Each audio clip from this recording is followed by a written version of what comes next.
Assalamualaikum puan dan tuan. Anda berjumpa kembali dengan saya Profesor Suteki di channel yang radikal, ramah, terdidik dan berakal. Puan dan tuan dijamin tidak akan merugi mengikuti channel ini, maka jangan lupa untuk subscribe, like, comment, and share. Dinil haq yudhhirahu 'ala dini kulli wa kafa billahi syahida. Asyhadu an la ilaha illallah wa asyhadu anna Muhammadan abduhu wa rasuluhu la nabiyya ba'dah. Rabbi shrah li sadri wa yassir li amri wahlul 'uqdatam min lisani yafqahu qawli. Amma ba'du. Pertama-tama marilah kita panjatkan puja dan puji syukur kita kehadirat Allah Subhanahu wa taala yang mana atas segala limpahan nikmat, taufik dan hidayahnya, maka pada kesempatan hari ini kita masih bisa bertemu guna membahas tema yang lagi hangat gitu ya, dan insya Allah dalam keadaan sehat walafiat dan tidak kekurangan apapun. Tak lupa pula sholawat serta salam semoga tetap tercurah limpahkan kepada uswatun hasanah kita, tidak lain dan tidak bukan, dialah baginda Nabi besar Muhammad sallallahu alaihi wasallam. Begitu pula sholawat serta salam semoga terus dicurahkan pula kepada keluarga beliau, sahabat beliau, dan kepada kita sekalian, kepada sebagai umat. Bapak Ibu sekalian, selamat bergabung di acara forum group discussion. Yang berikutnya yang ingin saya sapa adalah Profesor Suteki. Assalamualaikum, Prof. Waalaikumsalam warahmatullahi wabarakatuh. Ini masih sangat dikenal dengan Profesor yang radikal ini. Ramah, terdidik dan berakal. Kamu fasih udah. Oh iya. Bagaimana kabarnya, Prof? Sehat, Prof? Alhamdulillah baik. Kalau ini insya Allah ya tidak hoax ya. Ini kabarnya baik. Alhamdulillah. Tapi saya prihatin karena putusan PN Jakarta Selatan itu yang onslah ya, yang melepaskan terdakwa dari segala tuntutan itu. Oke. Yang berikutnya kita akan beranjak ke pembicara yang ketiga, yaitu kepada Prof. Suteki. Assalamualaikum, Prof. Suteki. Ya, waalaikumsalam warahmatullahi wabarakatuh. Halo, assalamualaikum, Prof. Waalaikumsalam. Nah, ini Prof. Suteki ini sebagai pakar hukum dan masyarakat, kalau tidak salah beliau ini namanya juga tercantum ya, Prof. Ya, betul. Di urutan 39 itu. Urutan 39. Wah, sampai dihafal urutannya nih. HTI. Saya Prof. Suteki ini kan bukan penceramah, tapi sebagai dosen gitu ya. Tapi masuk juga ternyata gitu ya. Baik, Prof. Jadi saya juga ingin mengetahui tanggapan Prof. Suteki ini sebagai orang yang juga dimasukkan di dalam daftar tersebut gitu, Prof. Bagaimana pandangannya, Prof? Termasuk menurut Prof. Suteki sendiri, bagaimana sih sebenarnya konstruksi hukum radikalisme yang kemudian menjadi musuh negara? Dan mungkin juga menjadi pertanyaan saya ini adalah, apakah ada, Prof, radikal yang dilarang, ada juga radikal yang diperbolehkan, sehingga harapannya kemudian kita tidak terjebak pada jerat hukum gitu, Prof. Silakan, Prof, disampaikan materinya, Prof. Baik, assalamualaikum warahmatullahi wabarakatuh. Waalaikumsalam. Yang saya hormati para alim, ulama, juga para narasumber, tidak bisa saya sebutkan satu persatu karena waktu juga. Saya ingin sampaikan dulu salam radikal, ramah, terdidik, dan berakal. Wah, itu salam saya ya. Maka tidak aneh kalau saya kemudian, meskipun di nomor 39 itu ya, yang dari Hizbut Tahrir Indonesia itu saya dicantumkan sebagai penceramah yang radikal itu. Ya, hal ini saya kira juga tidak terlepas dari apa yang ramai dibicarakan ya di bulan-bulan ini ya. Maksudnya di bulan ini ada 180 penceramah radikal ya. Itu tapi tadi sudah disebut sebagai versi yang ilegal karena Tidak ada yang mau bertanggung jawab. Siapa ini yang mengeluarkan? Meskipun kita tahu menengarai karena ada 5 karakteristik penceramah radikal itu kira-kira kalau kita agak suudon itu ya, ini kira-kira berujung kemana? Saya kira bisa menebak ya, kira-kira gitu loh ya. Lah ya yang membuat kriteria itu siapa ya? Arahkan aja ke sana gitu. Lo kan gampang gitu. Ini kalau kita mau mau suudon. Kalau Anda mau kusnudon ya wes lah, wes pokoknya dianggap itu tidak ada gitu ya. Nah, saya ingin bertanya 2 hal di sini, apakah radikalisme itu dan juga apakah radikalisme itu berbahaya? Tadi pertama persoalan nomenklatur ya, radikalisme tadi sudah dibahas panjang lebar, tapi saya ingin menyatakan secara tegas di sini bahwa sebenarnya radikalisme itu istilah yang netral. Bahkan menjadi karakter dari tadi ya, semua ilmu pengetahuan, ideologi, agama, dan juga pergerakan. Pancasila, Islam, Marxisme, komunisme, pasti bercirikan radikalisme. Ini saya beberapa kali mengutip ini ya, buku yang setebal ini. Ini ngomong persoalan radikalisme itu bukan main. Apa ini? Marxisme. Marxisme itu punya 3 karakter, yaitu yang disebut dengan mass forming, yaitu bagaimana merebut namanya kekuasaan, yang itu mesti dijiwai dengan semangat namanya radikalisme dan boleh dilakukan dengan cara massa aksi. 3 karakter ini dimiliki oleh Marxisme. Orang percaya bukaan bukunya DWG ya. Saya kadang sampai jengkel loh soal radikal bolak-balik jadi momok. Ya, momok itu apa itu? Jadi hantu yang bergentayangan melabrak sana sini. Waduh, ini bagaimana gitu? Jadi ya, kalau tadi soal radikal mana yang boleh itu ya, saya bagi 2, ada radikalisme yang amelioratif ya. Tadi saya katakan setiap ilmu pengetahuan kita punya paradigma ya, paradigma itu selalu ingin mengokohkan diri. Bahkan Gumbal Lincoln itu menyatakan ini sebagai namanya paradigm war. Jadi perang paradigma. Lah kalau terjadi perang paradigma itu apa? Berarti saling mengukuhi keradikalannya atau hal-hal yang sifatnya mengakar sehingga apa? Antara paradigma yang satu dengan yang lain, apakah itu positivisme, positivism, critical sampai kemudian konstruktivisme. Ya kalau saya tambah satu lagi namanya Heron Reason itu mengatakan itu adalah participatory paradigm. Nah ini kalau kita mau perangkan ya beda. Ah di situ radikalnya. Kalau nggak radikal, bukan paradigma. Kalau nggak radikal, bukan ilmu pengetahuan. Karena apa? Ketika ilmu tidak radikal, dia akan terhempas, akan namanya terokupasi oleh ilmu yang lain. Nah, termasuk ideologi, pasti radikal. Pancasila radikal, nggak radikal.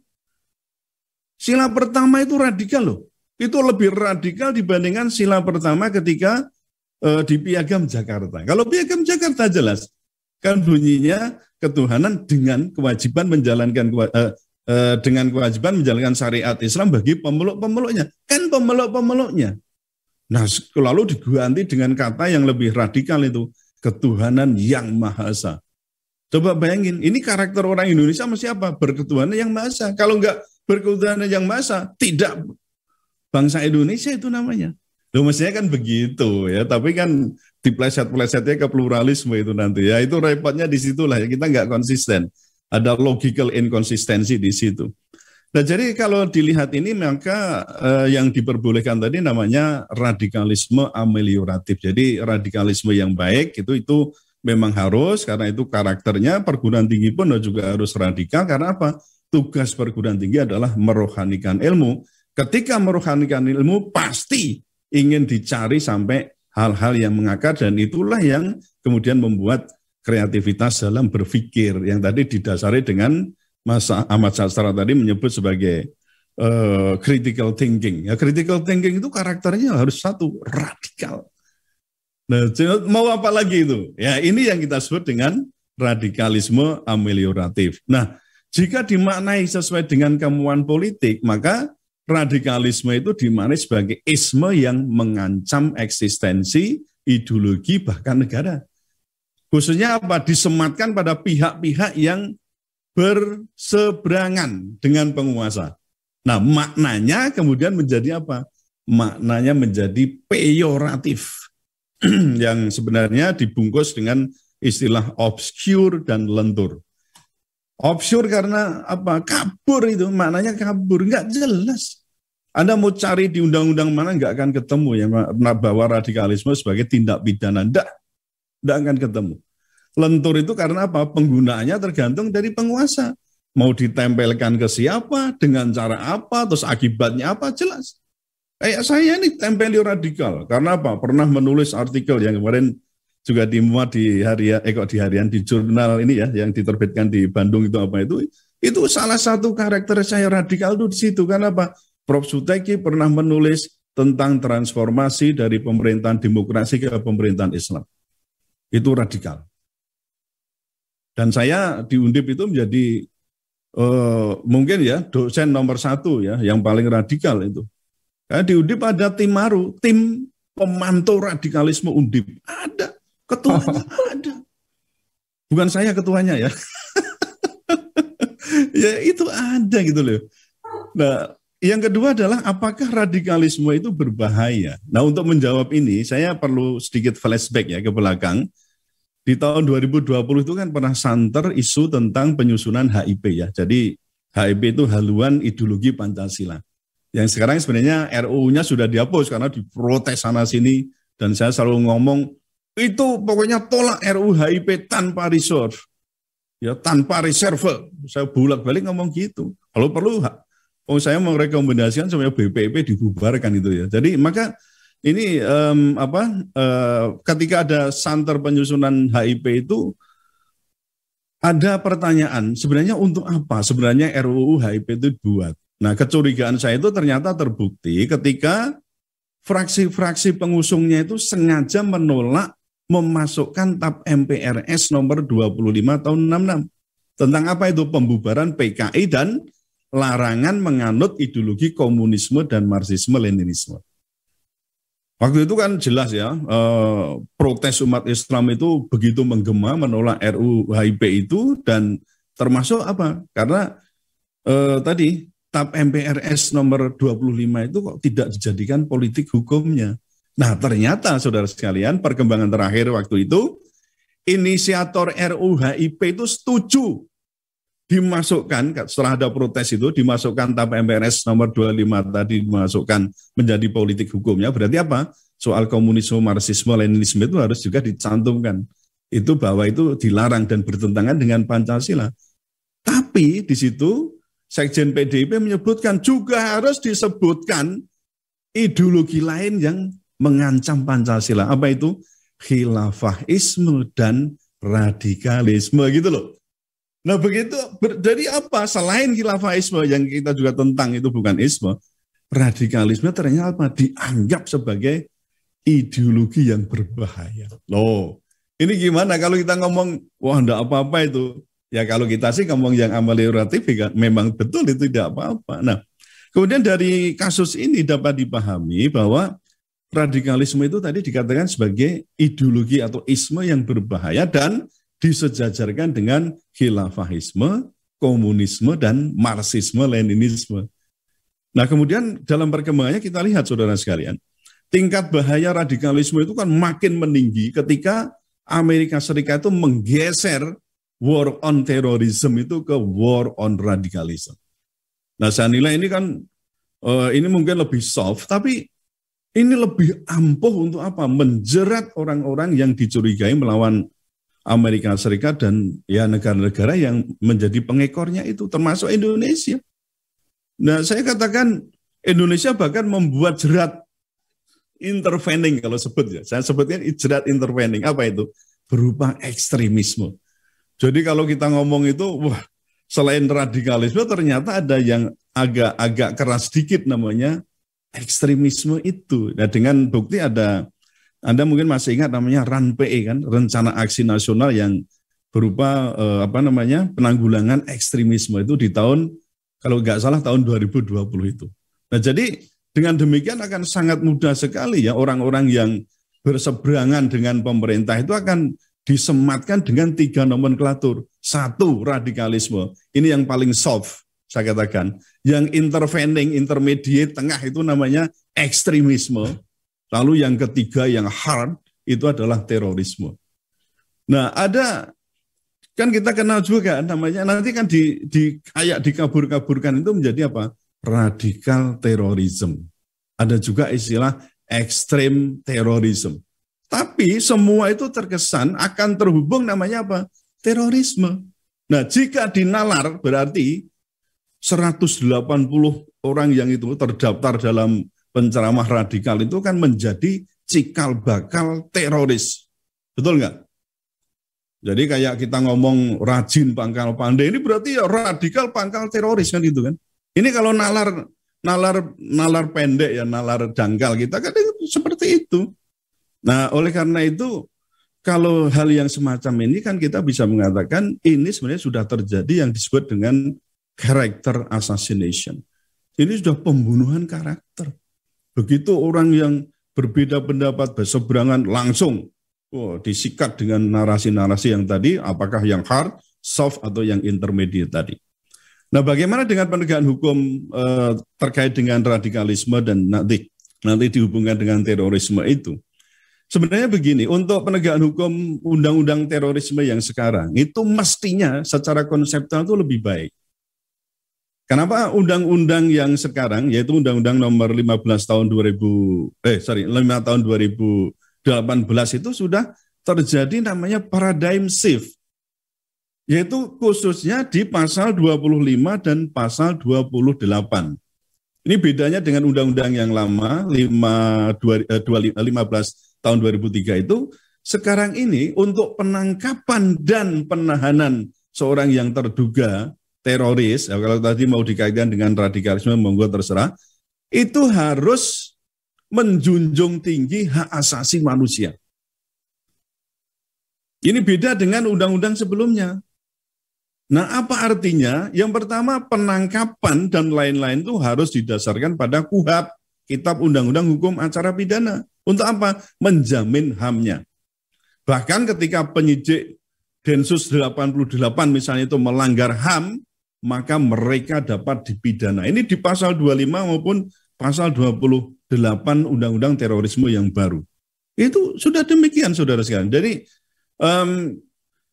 artinya kalau kita perhatikan HAM ini berarti kan untuk melakukan penangkapan ya sampai penahanan itu harus juga dilakukan namanya pemeriksaan pendahuluan.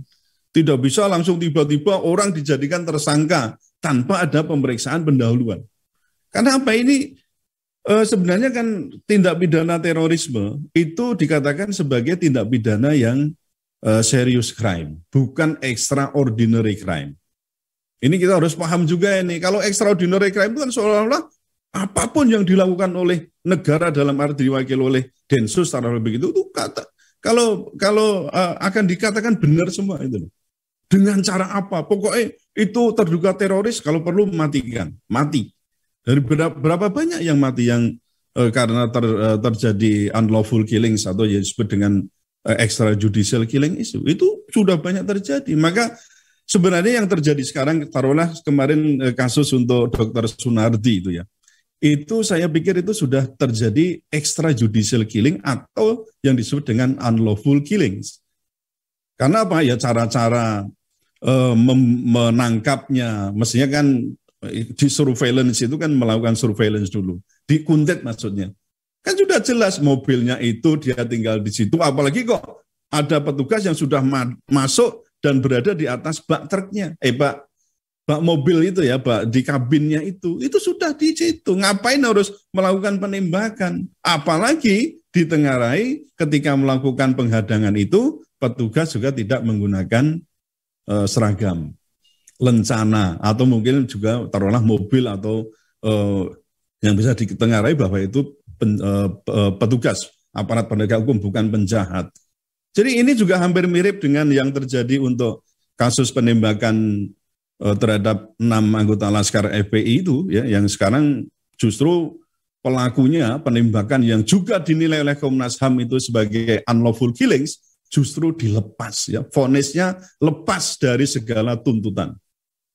Apa itu tidak mencederai penegakan hukum, maksudnya mencederai keadilan dan kebenaran. Maka saya berani untuk mengatakan ditengarai, diduga kuat, di situ telah terjadi yang disebut dengan trial without truth, atau bahasa kasarnya ya sudah terjadi peradilan yang sesat kalau saya mengatakan itu. Itu penanganan terhadap terorisme yang bisa dikait-kaitkan dengan persoalan radikalisme. Karena apa? Ternyata kan Anda tahu sendiri, FPI itu kan dikenal sebagai organisasi yang radikal, betul kan?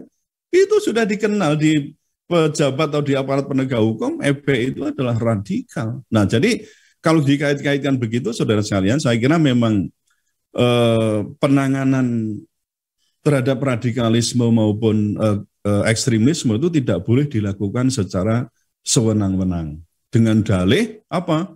Bahwa terorisme, radikalisme mungkin akan yang masuk di situ dikatakan sebagai extraordinary crime. Bukan, ini bukan extraordinary crime, ini hanya sebagai serious crime. Kemudian saya kira juga perlu untuk saya sampaikan di sini, ketika misalnya kita sudah ada yang disebut dengan paradigm shift ya terhadap penanganan itu, ya mestinya aparat penegak hukum itu mengubah mindsetnya sampai pada pola-pola penanganan perilaku. Supaya apa? Ya, sesuai dengan apa yang diatur atau dimau oleh ketentuan hukum dan juga HAM.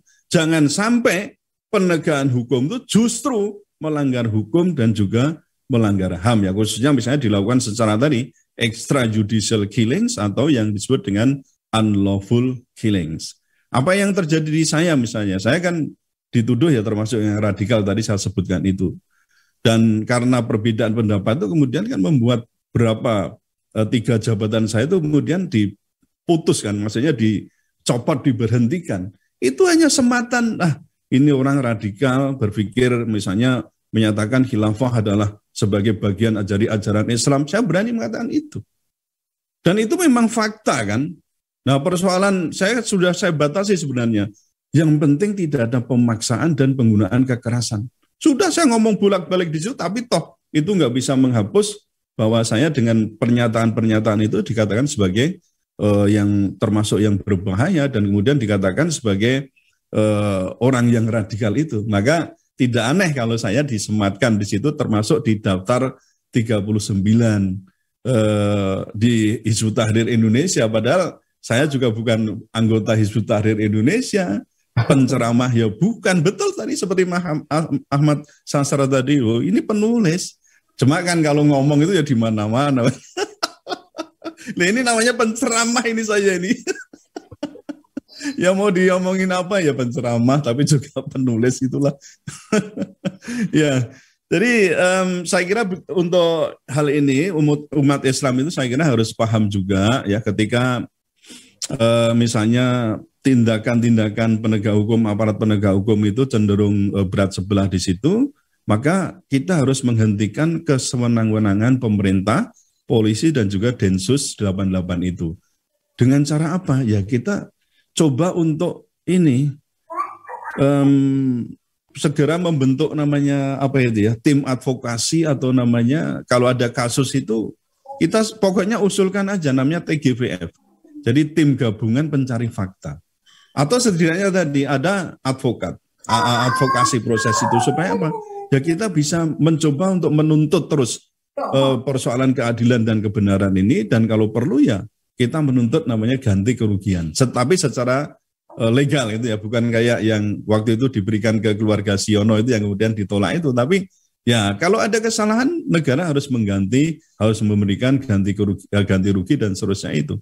Nah oleh karena itu saudara sekalian, saya kira apa yang terjadi di depan mata kita, apakah dengan yang tadi saya sebut dengan ketidakadilan, ya, lalu juga ada unlawful killings, atau sebenarnya extrajudicial killing itu harus terus kita waspadai, jangan sampai ini terus menerus terjadi. Dan korbannya tidak lain apa? Ya kita sendiri umat Islam. Nah kalau ini nggak ada awareness, tidak ada kesadaran secara umum bahwa kita ini bukan seorang yang radikal atau dalam arti yang peyoratif itu, kita harus selalu mengibarkan itu bendera, apa namanya, ya bendera perjuangan. Ya kita harus berada di posisi mana, di koordinat mana. Maka saya membuat tagline tentang radikal itu adalah ramah, terdidik, dan berakal. Ini juga dalam rangka apa? Untuk Ya kalau mereka mengaburkan, kita kaburkan bahwa radikal itu adalah ramah, terdidik, dan juga berakal.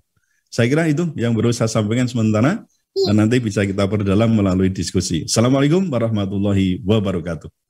Waalaikumsalam warahmatullahi wabarakatuh. Terima kasih Prof. Suteki, Prof yang radikal, ramah, terdidik, dan berakal atas penyampaian materinya gitu ya. Sangat menarik tadi apa yang sudah disampaikan oleh beliau. Tadi ada yang bertanya dari Bapak Jodo Haris. Apakah tadi ke pertanyaannya, Prof? Ya, bisa saya tangkap. Jelas. Oh, monggo Bos, monggo Prof. Langsung dijawab, Prof. Ya baik, Mas Widodo Haris, terima kasih ya sudah punya atensi yang cukup besar untuk acara ini. Sebenarnya 180 penceramah ini kan bukan hal yang baru, karena sebelumnya juga beredar daftar yang sama ya, cuma jumlahnya kayaknya berbeda. Itu juga menyangkut mengenai orang-orang atau ustadz ya, namanya ustadz yang dianggap sebagai ustadz radikal. Saya juga termasuk di sini ya, jadi di dua daftar ini termasuk dua-duanya. Tapi Mas Widodo mungkin masih ingat ya bahwa BNPT juga pernah menyebutkan adanya beberapa klasifikasi itu ya. Ada namanya perguruan tinggi radikal ya, termasuk Undip itu disebut sebagai perguruan tinggi yang radikal. Karena di dalamnya ada Suteki kan itu kan, antara lain ya mungkin begitulah. Lalu mungkin ada halakohnya, ada macam-macam lah kegiatan-kegiatan yang itu dinilai itu adalah radikal. Itu. Ada ITB, ada Undip, kemudian ada berapa, 7 atau berapa universitas ya, termasuk UGM, itu masuk di dalamnya, IPB, itu termasuk apa namanya perguruan tinggi radikal. Ada juga masjid radikal, ya masjid terutama yang ada di BUMN ya, tahu ya, itu kan ada penyebutan beberapa masjid radikal itu, ada puluhan jumlahnya itu. Nah, kemudian yang sempat heboh juga adalah pesantren radikal. Ini kalau kita kaitkan dengan apa yang dikatakan oleh Muhammad Natsir itu ya, itu beliau mengatakan kan 3 ini menjadi pusat dari peradaban, ambruk atau jatuh bangunnya peradaban Islam itu sebenarnya dikendalikan 3 ini, yaitu masjid, pesantren, dan perguruan tinggi. Kalau 3-3-nya ini sudah terkooptasi dan nilainya itu negatif semua, lalu tidak bisa bergerak, saya yakin peradaban Islam itu akan semakin terpuruk. Nah, kemudian apakah mungkin itu kemudian akan berkembang? Ya sangat mungkin nanti ada guru radikal, ada dosen radikal, ada pengusaha radikal, ada. Itu kan beberapa sudah masuk itu ya, sudah masuk di daftar 180 itu. Nah, tapi Mas juga perlu baca itu. Tulisannya Ahmad Khosinuddin itu ya, tentang ciri-ciri penguasa radikal. Wah, itu. Ini counter ya. Jadi Khosinuddin memang wah nyelelek itu anak ini ya, tapi cerdas ya anak ini. Jadi anak ini ya, Mas Khosinuddin ini. Jadi dia juga mencoba untuk menggagas tentang siapa itu penguasa radikal. Ya antara lain yang suka mempersekusi, ya kan, yang kemudian bertindak semaunya sendiri, kemudian menimbulkan kegaduhan dan seterusnya. Ini karakter-karakter ya termasuk ini bagaimana menimbulkan kelangkaan ya, kerjasama dengan penguasa dan pengusaha itu menimbulkan kelangkaan. Nah, kalau Mas Muhammad Taufik itu menyebutnya ini adalah terorisme ekonomi, ya kan? Nah, ini juga bukan hanya radikal tapi terorisme ekonomi. Jadi memang ada kemungkinan itu akan berkembang. Oleh karena itu menurut saya ini perlu dihentikan.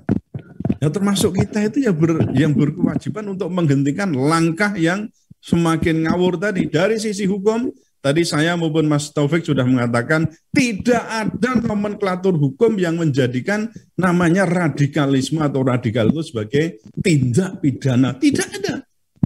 Cuma itu ketika dikaitkan dengan persoalan misalnya ini saya ya sebagai ASN, nah itu yang bisa disematkan ke saya kemudian berakibat apa? Dalam pelanggaran disiplin pegawai. Kan itu kan? Nah, dulu kita punya namanya PP 53 tahun 2010.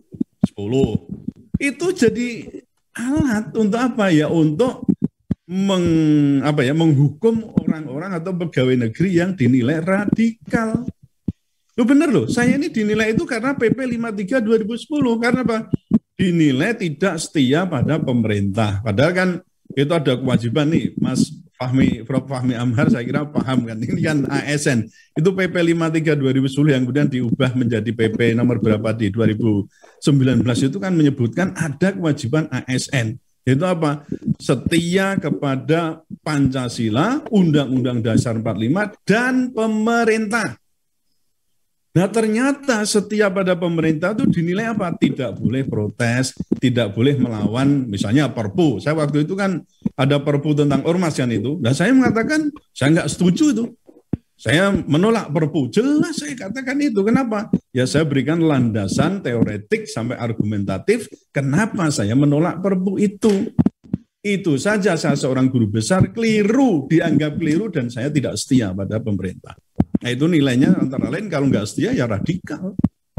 Kan begitu. Nah jadi ini memang terus ya berkembang. Untuk orang swasta mungkin ya tidak terlalu berpengaruh atau terlalu riskan. Tapi bagi yang pejabat negara, kemudian pegawai negara, ya maksud saya ASN atau PNS termasuk dalamnya itu cukup mengkhawatirkan. Karena apa? Di blog ini di situs Menpan RB itu juga ada situs yang anti radikalisme. Loh itu ada itu. Jadi ini kalau tadi meskipun tidak secara pidana tidak bisa dipidana orang yang dinyatakan radikal, tapi dari sisi hukum administrasi itu sangat berpengaruh dan itu bisa menghambat, menghapus atau bahkan memotong atau mencabut namanya hak-hak dia, terutama dalam hal misalnya jabatan dia bisa dicabut ya. Contohnya saya itu sendiri. Nah jadi ke depan itu memang kita harus berusaha untuk membuat narasi yang tadi saya katakan harus kita kontra narasi juga, seperti yang slogan saya itu radikal adalah ramah, terdidik, dan berakal, juga dalam rangka untuk kontra narasi. Jangan dinilai namanya radikalisme itu dikatakan selalu dalam pengertian yang peyoratif, tapi memang seorang dosen itu harus radikal. Nah ini untuk menjembatani kita bahwa perjuangan umat Islam untuk misalnya bagaimana memperjuangkan Islam yang kafah itu dijamin oleh hukum. Pasal 29 ayat 1 dan 2 itu menunjukkan apa? Termasuk juga dalam Undang-Undang Hak Asasi Manusia menjamin kita sebagai umat Islam, ya umat beragama itu untuk menjalankan dan juga melaksanakan, memperjuangkan, ya mendakwahkan apa yang diyakini itu. Nah tentu ketika misalnya ini forum internum itu bebas ya, tapi kalau sudah di forum eksternumnya kita berhubungan dengan manusia lain atau dengan umat beragama lain, tentu ada etik ya, tentu ada aspek persoalan kebijakan-kebijakan kita yang harus bisa kita pahami sehingga kita ya terlepas dari delik apakah itu Undang-Undang nomor 146 kemudian juga Undang-Undang ITE dan juga KUHP. Nah, tapi prinsipnya memperjuangkan atau berdakwah tentang Islam kafah itu memang harus radikal. Kalau nggak radikal, nggak mungkin ya upaya untuk bagaimana memperjuangkan Islam kafah itu akan terjadi. Saya kira itu jawaban saya. Terima kasih. Terima kasih Prof. Suteki atas jawaban yang tadi sudah diberikan. Oke, jadi ada yang bertanya tentang bagaimana seorang muslimah yang kemudian menikah dengan laki-laki yang non-muslim. Ini bagaimana secara undang-undangnya? Terus ini ada pertanyaan lagi, Prof. Ini sekaligus mungkin, Prof, karena sama-sama ditujukan ke Prof. Suteki ini. Izin bertanya, Prof. Apakah tidak bertentangan, Prof, jika seorang PNS itu harus loyal kepada Undang-Undang Dasar 45 dan Pancasila, serta loyal kepada pemerintah? Padahal, menurut Ibu Titi Musrianah ini ya, padahal pemerintah itu tidak loyal kepada Undang-Undang 45 dan Pancasila itu sendiri. Ketika apa? Ketika pemerintah itu melakukan amandemen terhadap Undang-Undang Dasar 1945. Terutama pada pasal 33 Undang-Undang Dasar 1945. Monggo, Prof. Jawabannya, ya, Prof. Ditunggu. Jadi baik, untuk nikah atau istilahnya itu perkawinan beda agama itu yang jelas dari sisi hukum itu tidak sah. Nah, alasannya yang pertama kalau kita lihat dari Undang-Undang Perkawinan, yaitu Undang-Undang Nomor 1 Tahun 1974, itu disebutkan bahwa perkawinan adalah sah apabila dilakukan menurut hukum masing-masing agama dan kepercayaannya itu. Jadi prinsipnya kalau tidak dijalankan menurut hukum masing-masing agama itu berarti artinya sepasang pengantin ini harus satu agama ketika menikah. Jadi kalau mau menundukkan ke Islam ya semua harus Muslim, kalau mau menundukkan ke Nasrani atau ke agama lain ya semua harus beragama sama, tidak boleh beda agama. Kemudian yang kedua, kita nilai dari fatwa MUI. Fatwa MUI itu menyatakan bahwa pernikahan beda agama itu haram dan tidak sah. Itu dimuat dalam Fatwa MUI nomor 4 ya Munas ke-7 tahun 2005 bahwa perkawinan beda agama itu dikatakan haram dan tidak sah.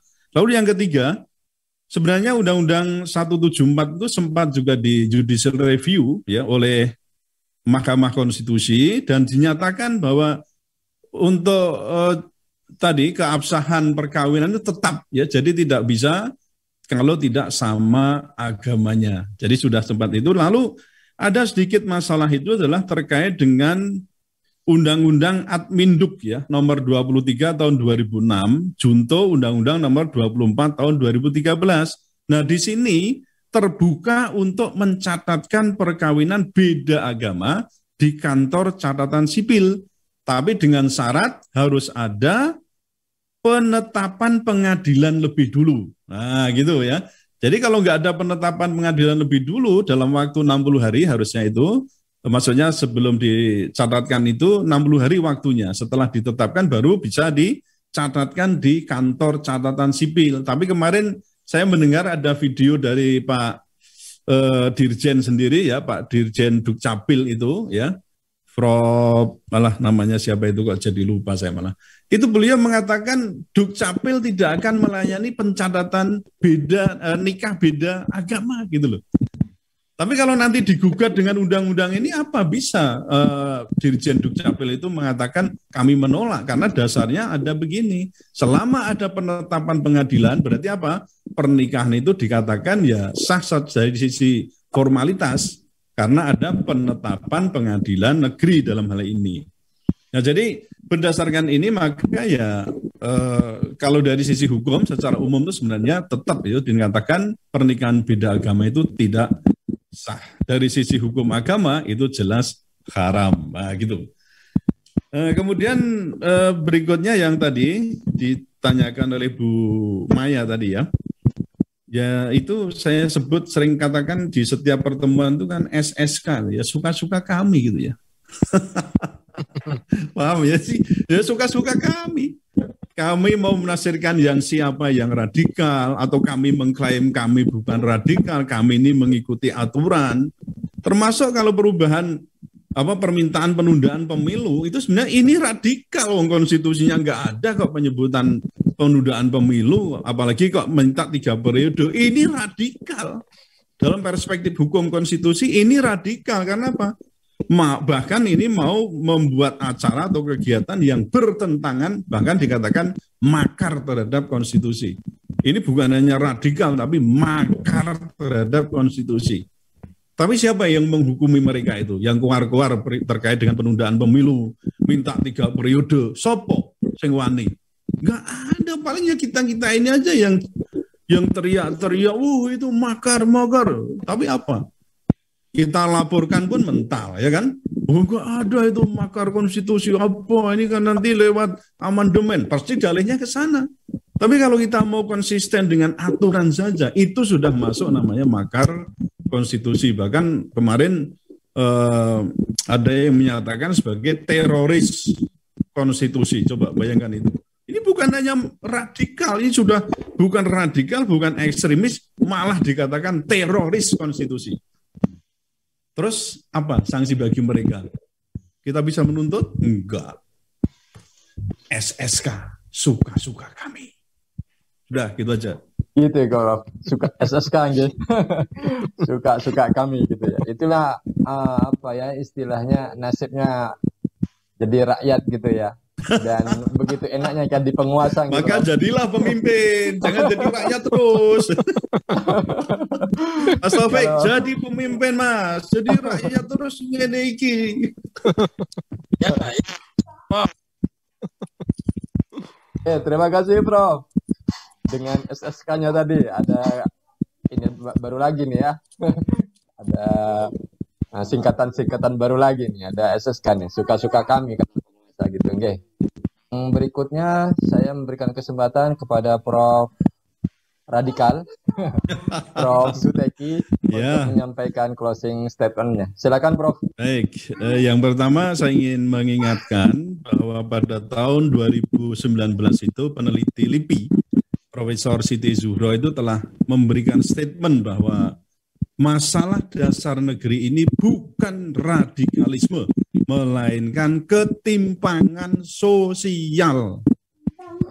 Nah, itu kita catat betul itu. Tapi bolak-balik kita terjebak pada isu ini terus tidak akan lepas-lepas dari itu. Karena apa? Memang menjadi core dari kabinet kerja ini, baik yang pertama maupun yang kedua, yaitu apa? War on radicalism. Itu jadi perang terhadap radikalisme itu core dari program kerja baik untuk periode pertama maupun yang kedua ini.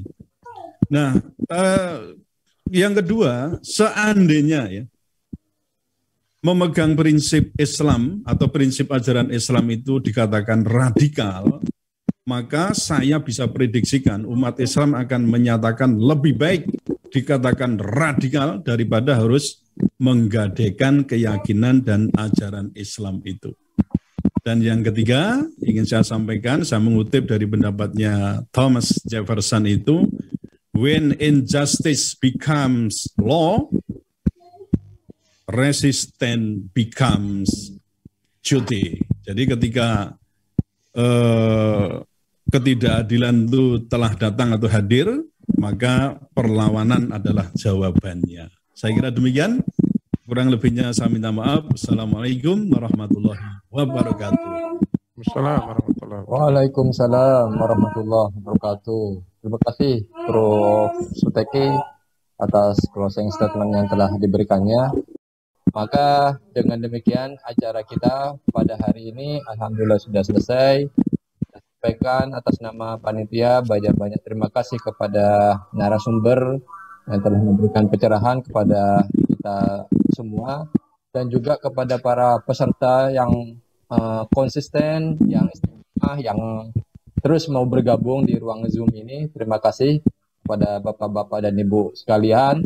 Dan kita juga akan minta pada Bapak Ibu sekalian untuk terus menunggu gitu ya tentang adanya informasi-informasi acara-acara FGD berikutnya, karena insya Allah acara FGD yang diadakan oleh Forum Dokter Muslim Peduli Bangsa ini akan rutin untuk kita terus lakukan ke depannya, dan harapannya adalah tentu diskusi-diskusi seperti ini akan memberikan wacana yang positif, yang konstruktif untuk kemudian bangsa dan negara ini menjadi yang lebih baik itu. Dan dari saya, kalau ada salah dan kurangnya, kami mohon maaf yang sebesar-besarnya. Kita tutup acara dan bacaan hamdalah, istighfar, dan doa.